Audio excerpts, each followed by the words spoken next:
Acer palmatum Dissectum Beni Shidare Variegated. This is an old-fashioned cultivar of the Weeping Japanese Maple, a very beautiful variegated variety. In the new growth it'll have pink, white and green. As it matures into early December, as we are now in the first 2 weeks of December, the foliage is starting to mature. You can still see a little bit of pink in the newer growth, but largely it has matured to mostly white and green variegation with almost a little bit of a bronzy hue with the older foliage that's in the warmer, more exposed, hotter top foliage of this plant where the sun's getting on it. The more sheltered positions are still showing a lot more white and a little bit more pink still. But a magnificent variety, beautiful habit, beautiful arching weeping branches all the way to the ground. This plant's been here at Tyndale Gardens for a very, very long time, probably close to 40 or 50 years that I can remember, when the Tyndales, Ruth and her husband, planted this beautiful garden out many, many moons ago. So a great cultivar amongst the many other Japanese maple cultivars.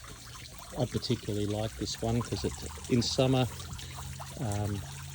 you've got basically white and green variegation and a little bit of bronziness and red tips on the more mature foliage, but basically most of the foliage has got white throughout it, flecking throughout. It's a nice gentle variegation, it's not a hard variegation on the eye.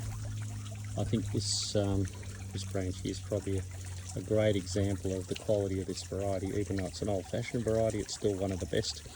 And then you'll get beautiful golds and oranges in the autumn as well. So it's got spring, summer and autumn beauty. And like this one planted right next to a pond with a nice little water feature, it really shows how you can use a plant elegantly in the landscape and maximise its beauty. And on a simple little pond with a lovely little rock edge all the way around, little water feature, a nice fuchsia in the foreground just to set it off, a Loculia grandiflora in the background with beautiful white perfume flowers that shines at a different time of year.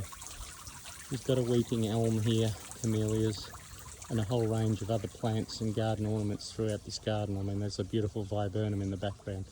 So using plants sympathetically in the garden, in the landscape, you know, we can really make these features sing and get the most out of them. We just have to use a little bit of creativity, not rush to judgment or decisions where to plant plants. Keep in your mind's eye how things may appear once they've got some age on them.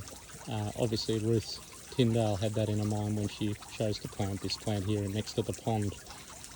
She had a plan in her mind's eye what this was going to look like, and she's been very, very successful decades after her passing. And what a great legacy this garden is. Tyndale Gardens on the main Sherbrooke Road here up in the Dandenong Ranges. So if you've ever got time, it's only just down the road from the Alfred Nicholas Gardens as well.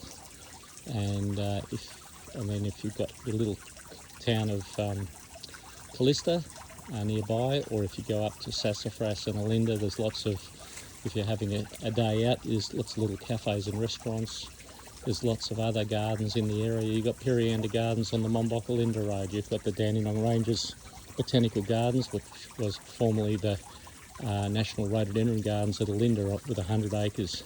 You've got the Arboretum up at Mount Dandenong, and multiple other gardens open to the public periodically. So it's a great destination, the Dandenong Ranges, for plants, and there's been, you know, a legacy here of many, many years in the Dandenongs of people importing plants and planting out plants in the landscape on larger scale gardens that'll give you some inspiration for what maybe you can do on a smaller scale at home. So make your way up to the Dandenong Ranges. This road along the Sherbrooke Road is a particularly good one because Tyndale Gardens and the Nicholas Gardens you've got on one side of the road, and then opposite there's multiple places where you can have a picnic in Sherbrooke Forest. So keep that in mind. You don't just have to do a cafe thing. If you've got nice sunny day like you've got today in early December, perfect day for a picnic, and take a rug, a bottle of wine, some nibblies, and have a wander through some of these gardens. And these gardens are big enough, they've got large open spaces with lawns and so forth that you can use to have a picnic as well. So a beautiful location to spend multiple hours with loved ones and family. So enjoy Tyndale Gardens and the rest of the Dandenong Ranges. Certainly endless possibilities for your botanical adventures.